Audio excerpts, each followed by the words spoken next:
Ready madam.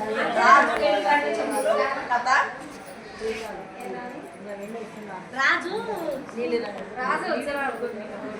వస్తున్నాడు మా school anganwadi స్కూల్కి వస్తున్నాడు. నీలిరంగు చెప్పులు వేసుకుని వస్తున్నాడు. రాజు ఇక్కడికి రా, ఇక్కడ కూర్చో, చెప్పులు అక్కడ వదులు, అక్కడ వదులు రాజు, ఇక్కడ కూర్చో.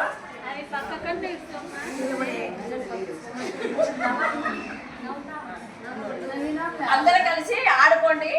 ఇప్పుడు లోపలి ఆటలు ఆడుకుందాము. అందరం కలిసి కుంటి ఆట ఆడుకుందామా? కుంటి ఆడుకోండి అందరూ. ఆడండి, అందరూ ఆడండి.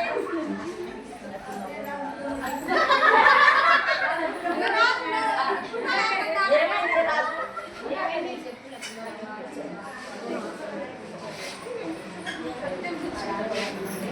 పిల్లలు సరదాగా నవ్వుతున్నారులే, ఏం కాదులే. పిల్లలు సరదాగా నవ్వుతున్నారు, ఏం కాదులే, బాధపడాకు.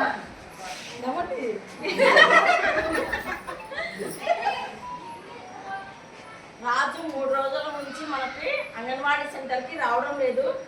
ఎందుకో మరి తెలీదు. వాళ్ళ పేరెంట్స్ని కనుక్కుందాము. 3 రోజుల నుంచి రావడం లేదు.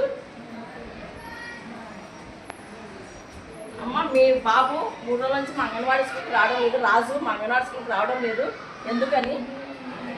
మీ స్కూల్లో చెప్పులు దాచిపెట్టారు మా అబ్బాయిని. మీ స్కూల్లో మా పిల్లల్ని అందరూ ఎగతాలు చేశారు.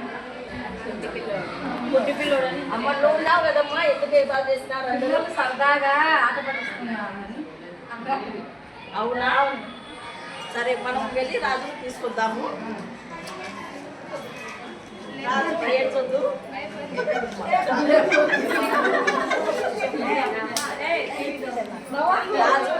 ఏడ్చొద్దు, ఏం కాదు. నువ్వు ఏడ్చాకు.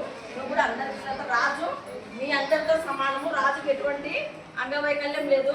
రాజు కూడా మీ అందరితో కలిసి ఆడుకోగలడు. చాలా మంచి సామర్థ్యం ఉన్న అబ్బాయి.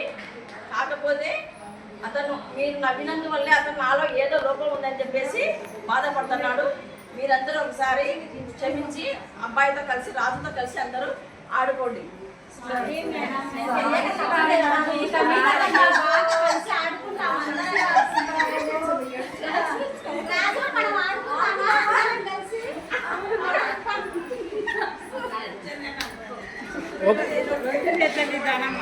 అయిపోయిందా మేడం? అయిపోయిందా? రాజు నీలిరంగు చెప్పులు ఎందుకు వేసుకొస్తున్నాడంటే, రాజుకు ఆ నీలిరంగు చెప్పులు నచ్చడం లేదు. ఎందుకంటే రాజు వైకల్యాన్ని, రాజు బాధనకి తెలియజేస్తున్నాయంట నీలిరంగు చెప్పులు. నీలిరంగు అంటే ఆ కలర్ నచ్చదంట రాజు, ఆ కలర్ నచ్చదు. ఇంకొకటి ఏంటంటే, పిల్లలు అవమానపరిచినారు, అబ్బాయిని వేలన చేసినప్పుడు హెల్పర్ వచ్చేసి వాళ్ళను అరవలేదన్నమాట. పిల్లలను మీరు అట్లా అనకూడదు, మీరు అట్లా చేయకూడదు. రాజు కూడా మన అబ్బాయే, అట్లా రాజుకి అంగవైకల్యం లేదు అని సర్ది చెప్పలేదన్నమాట. ఆ పిల్లలకి చెప్పకపోయింది సాయంత్రాలు కొంచెము. కాకపోతే పిల్లలతో పిల్లలలో కలిసి పిల్లలకు రాజును బాధ పెట్టకుండా మనము రాజును మంచిగా చూసుకోవాలని కథ.